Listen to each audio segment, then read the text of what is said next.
Այսօր մամայի հետ պատրաստելու ենք ամենահամեղ բլինչիկները։ հայերեն նրբաբլիթներ։ Հարում ենք հավկիթներն ու ավելացնում աղ եւ շաքարավազ, չափաբաժինները կարդացեք ներքևում։ Մենք վերցրել ենք Մարիանայի 3.2% յուղայնությամբ կաթը։ Իդեպ հոլովակի վերջում փոքր գաղտնիքով եմ կիսվելու։ Ավելացնում ենք ձիթայուղ, ալյուր եւ լավ խառնում, որ գնդիկներ չառաջանան։ Կտրատում ենք սոխն ու համեմը։ Արդեն պատրաստի լիստերը նախ շրջում ենք սրբիչի վրա, որպեսզի տաք գոլորշին դուրս գա, այնուհետև դասավորում։ Աղում ենք սոխն ու նախապես խաշած տավարի միսը։ Իդեպ սոխը կարող եք նաև շատ մանր կտրատել։ Պատրաստում ենք միջուկը։ Տապակում ենք սոխը, ավելացնում տավարի միսը, մի փոքր ջուր, եփած բրինձ, սև պղպեղ ու աղ։ Քիմիոնը շատ յուրահատուկ համ է տալիս, ավելացնում ենք համեմի հետ եւ լավ խառնում։ Սկսում ենք փաթաթել նրբաբլիթները։ Անցած տարի պատրաստել էի տարբեր միջուկներով, էջում բաղադրատոմսը կա։ Իսկ հիմա խոստացածս գաղտնիքը, եթե ցանկանում եք տապակելուց հետո խրթխրթան ստացվեն նրբաբլիթները, լիստերը պատրաստելուց առաջ կաթը եռացրեք։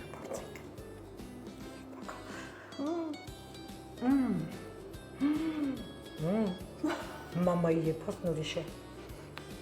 Ոթոմովա։